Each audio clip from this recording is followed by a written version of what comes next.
अमित शाह ने दौरा जम्मू कश्मीर में आज SKIC में किया खिताब। कहा, बातचीत पाकिस्तान से नहीं कश्मीरी अवाम से करेंगे।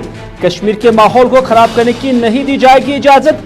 महबूबा और फारूक अब्दुल्ला जो 70 साल में न कर सके वो बीजेपी ने 2 सालों में कर दिखाया।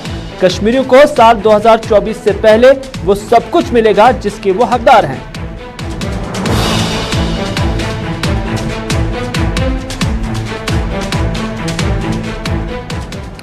अमित शाह के बयान पर PDP ने किया पलटवार। हांजुरा ने कहा, जब कहने के लिए कुछ न था तो खानदानी राज ही सही।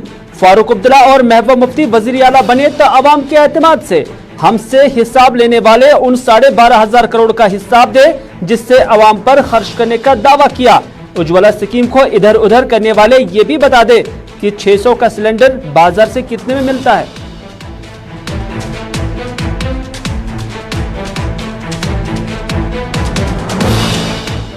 और अमित शाह के बयान पर नेशनल कॉन्फ्रेंस और कांग्रेस ने भी किया जवाबी वार। सईद आखू ने कहा, अमित शाह के दौरे पर सबसे बड़ा तोहफा गिरधारी लाल डोगरा के जन्मदिन की मुबारकबाद मिली। सोज ने कहा, खानदानों पर वार करना प्रोपेगेंडा है। दिलों की बेकरारी बिजली पानी सड़क से नहीं निकलेगी। कश्मीरियों के साथ धोखे का एहसास नस्ल दर नस्ल हो जाएगी मुंतकिल।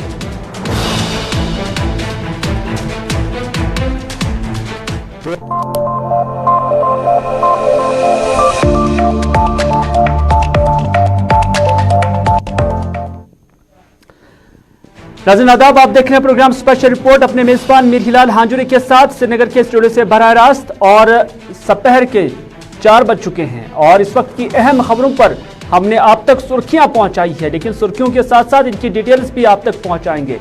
और सबसे बड़ी खबर, अमित शाह का दौरा जम्मू कश्मीर। और अमित शाह जो कि दौरा जम्मू कश्मीर पर है और कल जहां उन्होंने जम्मू में एक बड़ी रैली से खिताब किया, वहीं पर आज अमित शाह कश्मीर के अंदर फिर से मौजूद थे। और कश्मीर में खासतौर पर गांदरबल के अंदर माता खीर भवानी के दर्शन किए और वहां पर जो मंदिर है वहां पर खुसूसी पूजा में उन्होंने हिस्सा लिया। जम्मू कश्मीर के साथ साथ मुल्क के लिए या मुल्क की सलामती के लिए खुसूसी दुआ की और पूजा भी की। और यहां पर उनके हमरा लेफ्टिनेंट गवर्नर मनोज सिन्हा और दीगर लोग भी यहां पर मौजूद थे। माता खीर भवानी के दर्शन करने के बाद अमित शाह सीधे श्रीनगर के SKIC पहुंचे, जहां पर उन्होंने एक बड़ी तकरीब से खिताब भी किया, जिस दौरान उन्होंने यहां पर कई लोगों में जो ऑर्डर्स है, अपॉइंटमेंट ऑर्डर्स है, वो भी उन्हें फराहम किए। खासतौर पर जो माइनॉरिटी पैकेज के तहत जो जॉब्स थे वो उन्हें फराहम किए गए।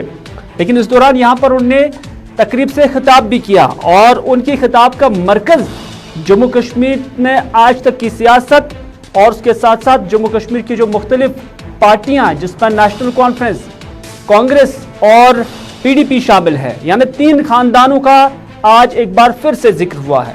लेकिन यहां पर अमित शाह ने एक बड़ा बयान भी दिया और बड़ा बयान यह था कि हम पाकिस्तान से नहीं बल्कि जम्मू कश्मीर के लोगों से बात करेंगे।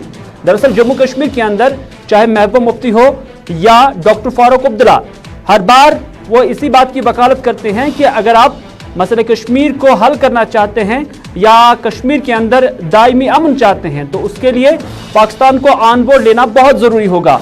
तो उन्हीं चीजों के या उन्हीं बयानात के मद्देनजर आज दाखिला वजीर ने कहा कि हम पाकिस्तान से नहीं बल्कि जम्मू कश्मीर के लोगों के साथ बात करेंगे, खासकर यहाँ के नौजवानों के साथ बात करेंगे।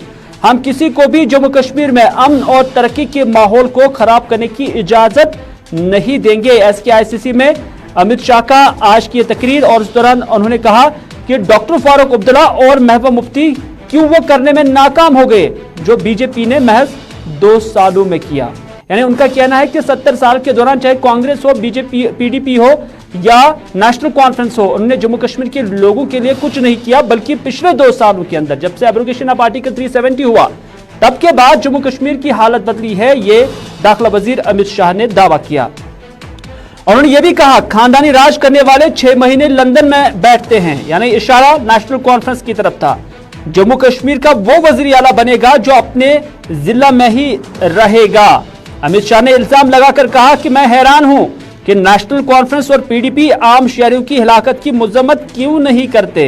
यानी जम्मू कश्मीर के अंदर जो लोग बंदूक की वजह से मारे जाते हैं तो उस पर नेशनल कॉन्फ्रेंस और PDP मजम्मत क्यों नहीं करते हैं, यह अमित शाह का इल्जाम था।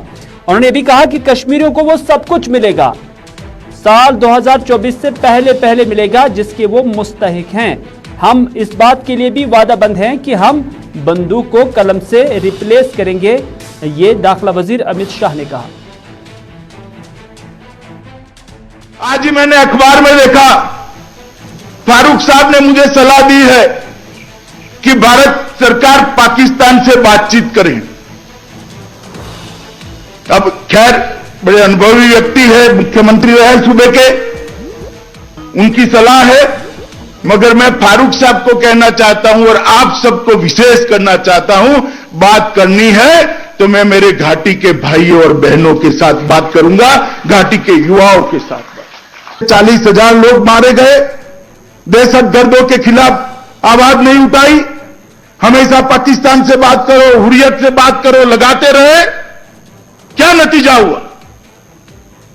घाटी का पर्यटन समाप्त कर दिया था।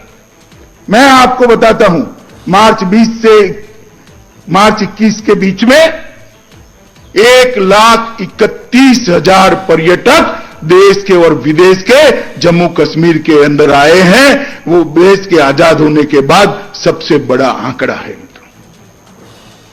और जो शांति को खलल पहुंचाते, उनका मकसद क्या है?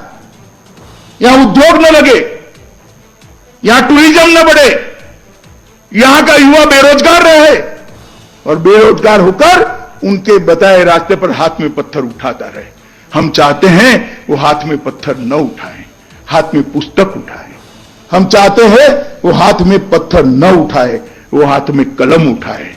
हम चाहते हैं वो हाथ में हथियार न उठाए, वो हाथ में कल पुर्जे जोड़ने के साधन उठाए और अपने जीवन को बनाए। ये विकास को बांध कर रखना चाहता है, अपनी सत्ता को बचाकर रखना चाहता है। 70 साल से जो भ्रष्टाचार किया है उसको चालू रखना चाहते हैं। मैं पूछना चाहता हूं, जो लोग हमें सवाल पूछते हैं उनको, 70 साल तक कश्मीर के युवाओं को पंच सरपंच बनने का, कश्मीर की माता और बहनों को तालुका पंचायत और जिला पंचायत में चुनाव लड़ने का अधिकार आपने क्यों नहीं दिया था? 70 साल तक 87 विधायक, 6 सांसद लेकर आप बैठे, वो भी आपके इर्द गिर्द के लोगों को बनाया। उनको डर लगता था कि आज सरपंच बना है, कल तहसील पंचायत में जाएगा, तहसील पंचायत में गया है वो जिला पंचायत में जाएगा, जिला पंचायत में गया है वो उनकी सिफारिश के बगैर विधायक बनेगा, और जो विधायक बना है वो मुख्यमंत्री भी बन सकता है। अगर भला आप में से कोई मुख्यमंत्री बनता है तो उनके परिवार का क्या होगा, मुझे बताइए तो। आज 30,000 लोग ये लोकतंत्र के माध्यम से कश्मीर के अंदर कश्मीर की जनता के चुने हुए प्रतिनिधि बने हैं। और मैं कश्मीर के युवाओं को कहना चाहता हूं कि आप इस लोकतांत्रिक प्रक्रिया से जुड़िए, जो सालों से रोक कर रखी थी, वो लोकतांत्रिक प्रक्रिया को आप आगे बढ़ाइए। आप भी विधायक बन सकते हो, आप भी लोकसभा के मेंबर बन सकते हो, आप भी भारत सरकार में मंत्री बन सकते हो, आप भी जम्मू कश्मीर के मुख्यमंत्री बन सकते हो। आपको कोई नहीं रोक सकता। जम्मू कश्मीर के हर घर में बिजली पहुंचाने का लक्ष्य रखा है, बिजली पहुंच रही है। बच्चे को रात को ठंड में अगर अपने घर में बैठकर अपने एग्जामिनेशन की तैयारी करनी है तो कोई रोक टोक नहीं है, गरीब का बच्चा भी अपने एग्जामिनेशन की तैयारी कर सकता है। ये क्यों नहीं हुआ 70 साल तक? किसने रोका था? कैसे करते? एक साल में 6 महीना तो इंग्लैंड में चले जाते थे। जाते थे या नहीं जाते थे? जोर से बोले, जाते थे या नहीं जाते थे? मनोज जी कल करवा चौथ थी, कल भी नहीं गए। यहां 24 घंटे कश्मीर की आवाम की सेवा में लगे हैं। मैं आशा करता हूं कि कश्मीर का अगला मुख्यमंत्री भी ऐसा ही आए, जो लंदन न जाए, कश्मीर के अंदर अनंतनाग के अंदर जाकर कश्मीर की जनता की आवाज सुने। जम्मू कश्मीर का विकास, घाटी का विकास, मेरी घाटी की आवाम और घाटी का जुडिशियल एग्जीक्यूशन खत्म मारते।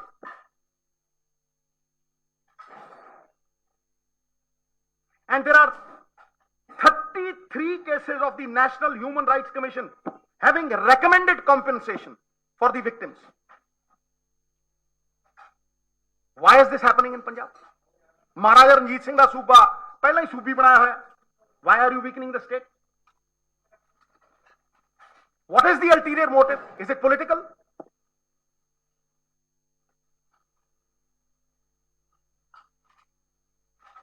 साहब भावें खेती कानून होण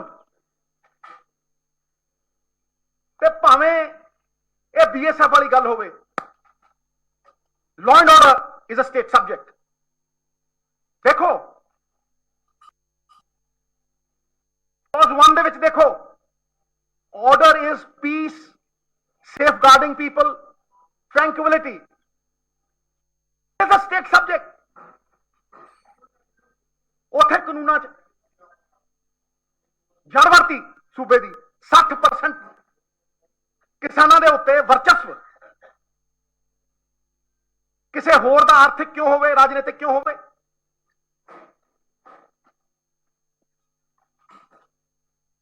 मैं categorically कहना that there is no official explanation given till now by the government of India. क्यों लाया? केड़ी official explanation है दस? Tell me the reason why you did it. कोई नहीं है.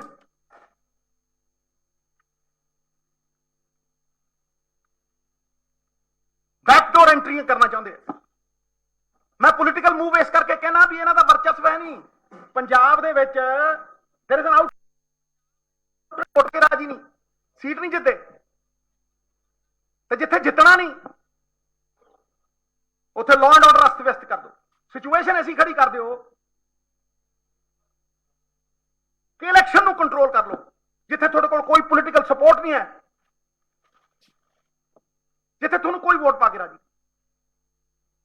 Is this fair? ये डेमोक्रेटिक है?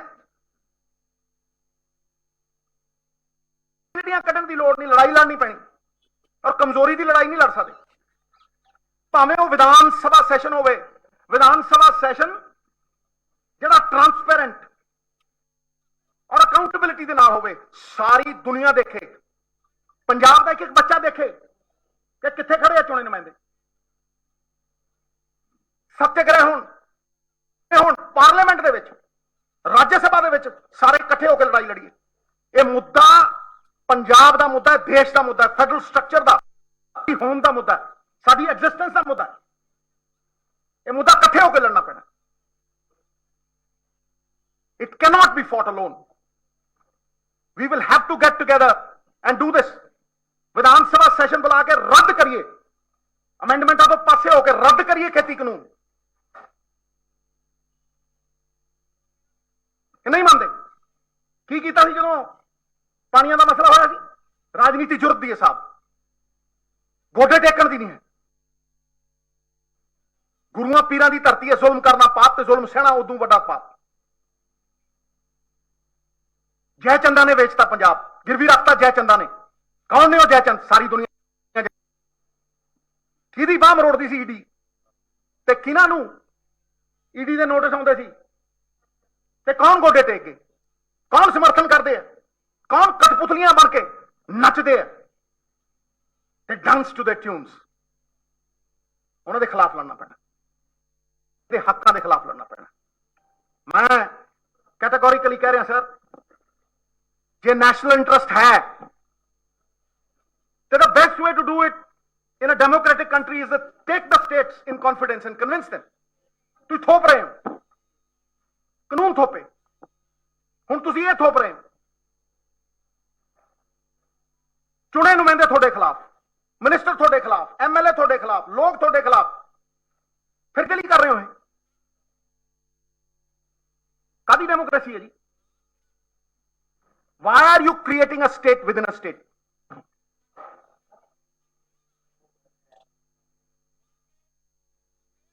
इस करके मैं विरोध करता, पुरजोर विरोध. It's a battle for our politically motivated है. घोर निंदिया करदा.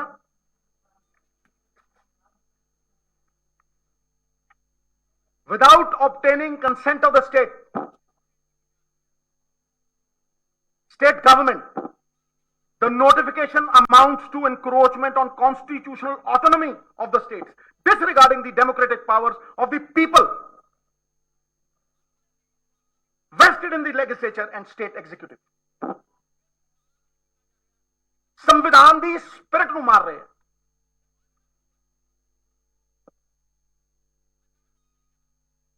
ਜਿਹੜੇ ਲੋਕ ਉਂਗਲ ਚੱਕਦੇ ਆ, ਮੈਂ ਕਹਿੰਦਾ ਦਿਖਾਓ ਕੰਸੈਂਟ ਸਟੇਟ ਦੀ, ਕਿੱਥੇ ਹੈ ਕੰਸੈਂਟ? ਕਿਹੜੀ ਡਿਸਕਸ਼ਨ ਕੀਤੀ?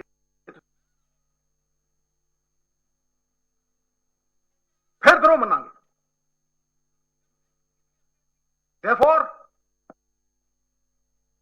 पंजाब बाशिंदे की आवाज बुलंद करनी अज बहुत जरूरी सी। स्टेट गवर्नमेंटां नूं फैसिलिटेट करना चाहिए। फैसिलिटेट साहब, यू कैनॉट उन्होंने सबमिशन च नहीं लेके आ सकते,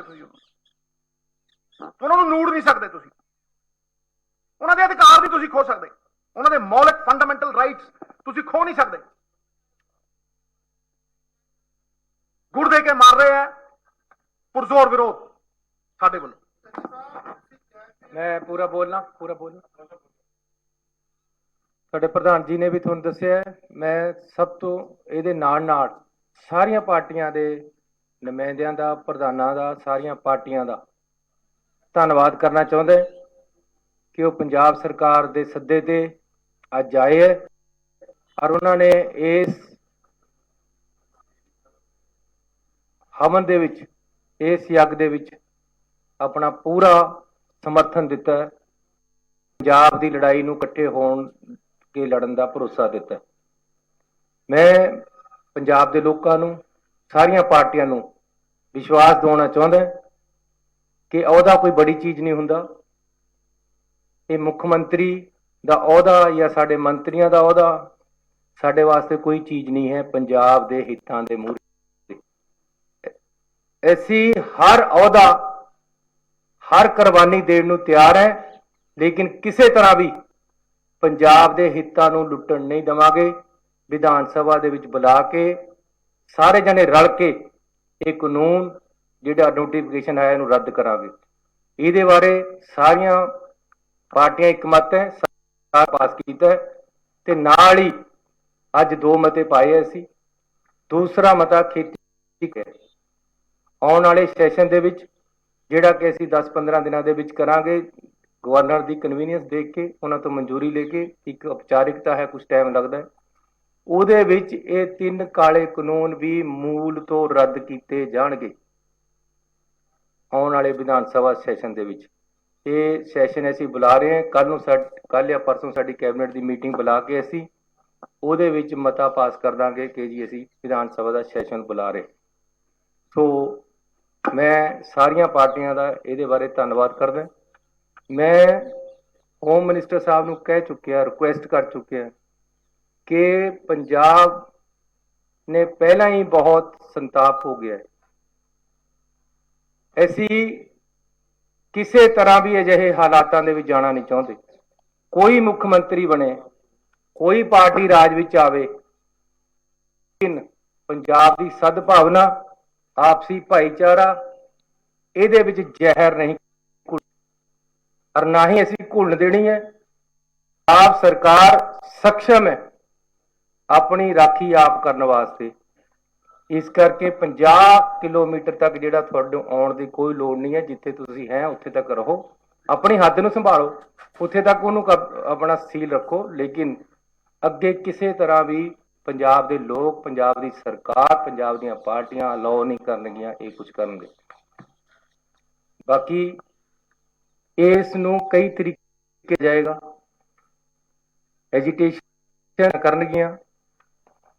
प्रधान जी ने सत्याग्रह तक की गल की है। कोर्ट इस दे नाल ही असीं सुप्रीम कोर्ट दे विच केस असीं तैयार कर लिया। सुप्रीम कोर्ट दे विच ऑर्डर दे जावांगे, इंसाफ मंगांगे, विधान सभा के हर तरीके की ऐसी अपनी लड़ाई है जिहड़ी पंजाब दे लोकां दी।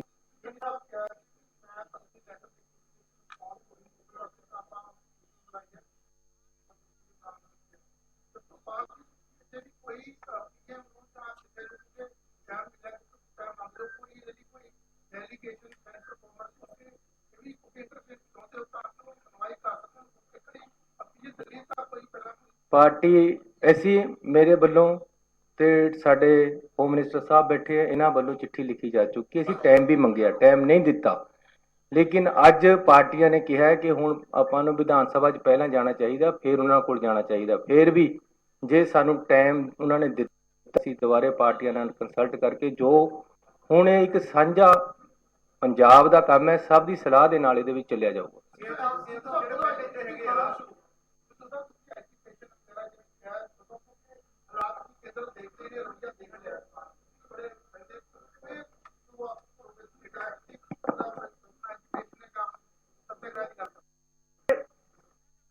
ਸਰਬ ਪਾਰਟੀ ਮੀਟਿੰਗ ਹੈ, ਪਾਰਟੀਆਂ ਦੇ ਕੰਸੈਂਸਸ ਦੇ ਨਾਲ ਹੀ ਇਹ ਐਜੀਟੇਸ਼ਨ ਕਮੇਟੀ ਜਾਏਗੀ ਜਨਾਬ।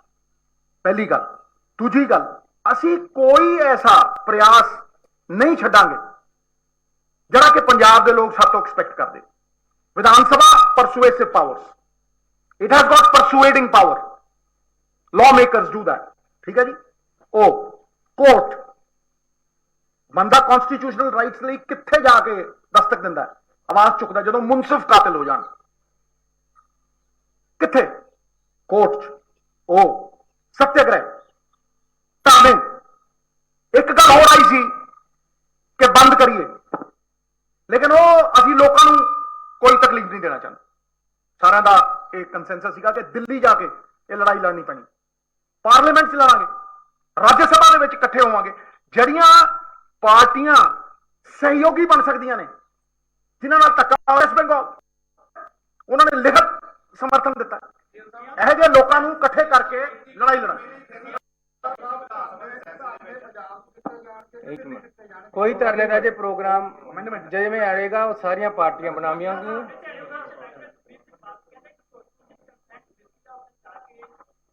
ਉਹ ਜੀ ਮੈਂ ਇਹ ਗੱਲ ਪਾਰਟੀ ਨੇ ਅੰਦਰ ਵੀ ਕਹੀ ਸੀ, ਮੈਂ ਤੁਹਾਨੂੰ ਬੇਨਤੀ ਕਰਨਾ ਚਾਹੁੰਦਾ, ਮੈਂ ਅੰਦਰ ਵੀ ਕਿਹਾ ਕਿ ਮੇਰੀ ਨਸ ਵੱਢ ਕੇ ਟੈਸਟ ਕਰਾ ਲਓ, ਹਮੇਸ਼ਾ ਹੀ ਦੇਸ਼ ਪ੍ਰਸਤੀ ਔਰ ਪੰਜਾਬ ਪ੍ਰਸਤੀ ਨਿਕਲੇਗਾ। ਔਰ ਦੂਸਰਾ, ਇੱਕ ਉਪਚਾਰਿਕਤਾ ਹੁੰਦੀ ਹੈ ਜਦ ਕੋਈ ਇੱਕ ਡੈਮੋਕ੍ਰੈਟਿਕ ਸਿਸਟਮ ਦੇ ਵਿੱਚ ਆਪਾਂ ਰਹਿ ਰਹੇ, ਜਦ ਕੋਈ ਨਵਾਂ ਸੀਐਮ ਬਣਦਾ ਹੈ, ਉਹ ਪ੍ਰਾਈਮ ਮਿਨਿਸਟਰ ਨੂੰ ਚਿੱਠੀ ਲਿਖ ਕੇ ਟਾਈਮ ਮੰਗਦਾ ਹੈ, ਹੋਮ ਮਿਨਿਸਟਰ ਨੂੰ ਚਿੱਠੀ ਲਿਖ ਕੇ ਟਾਈਮ ਮੰਗਦਾ। ਮੈਂ ਵੀ ਉਸੇ ਤਰ੍ਹਾਂ ਮੰਗਿਆ, ਮੈਂ ਉਸੇ ਤਰ੍ਹਾਂ ਉਹਨਾਂ ਨੂੰ ਮਿਲਣ ਗਿਆ ਤੇ ਉਹਨਾਂ ਨੂੰ ਖੇਤੀ ਕਾਨੂੰਨਾਂ ਬਾਰੇ ਤੇ ਕੋਰੀਡੋਰ ਬਾਰੇ ਚ ਗੱਲ ਕੀਤੀ ਹੈ। ਹੋਮ ਮਿਨਿਸਟਰ ਨੂੰ ਮੈਂ ਪਾਕਿਸਤਾਨ ਨਾਲ ਵਪਾਰ ਖੋਲ੍ਹਣ ਦੀ ਵੀ ਗੱਲ ਕੀਤੀ ਹੈ। ਮੇਰਾ ਫਰਜ਼ ਬਣਦਾ ਸੀ ਕਿ ਮੈਂ ਉਹਨਾਂ ਨੂੰ ਕਹਾਂ ਕਿ ਜਿਹੜਾ ਬਾਰਡਰ ਹੈ ਉਸ ਤੋਂ ਕੋਈ ਵੀ ਨਸ਼ਾ ਅੰਦਰ ਨਹੀਂ ਆਉਣਾ ਚਾਹੀਦਾ। ਇਹੀ ਗੱਲਾਂ ਹੋਈਆਂ ਔਰ ਵਿਚਾਰ ਕੀਤਾ ਸੀ ਕਿ ਮਿਲਣ ਜਾਣਾ ਜ਼ਰੂਰੀ ਸੀ। ਉਹਨੂੰ ਇਹ ਗੱਲ ਬਣਾਣੀ ਕਿ ਜੀ ਇਹ ਮਿਲਣ ਗਏ ਸੀ, ਯਾਰ ਇਹ ਤਾਂ ਇੱਕ ਡੈਮੋਕ੍ਰੈਟਿਕ ਸਿਸਟਮ ਦੇ ਵਿੱਚ ਮੇਰਾ ਫਰਜ਼ ਬਣਦਾ ਸੀ।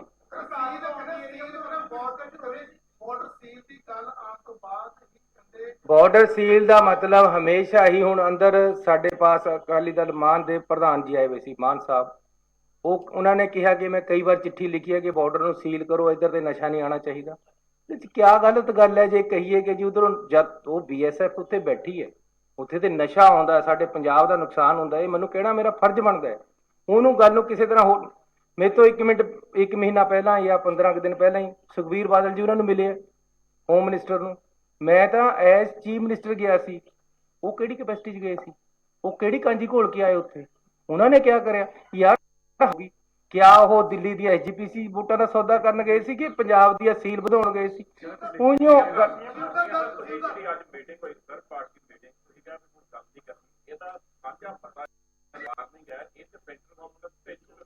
ਉਹ ਭੇਜਾਂਗੇ ਜੀ, ਉਹਦੇ ਵਾਸਤੇ ਹੀ ਪਾਸ ਕੀਤਾ। ਤੁਹਾਡਾ ਬੜਾ ਧੰਨਵਾਦ, ਤੁਸੀਂ ਗੱਲ ਕਰ ਲਈ।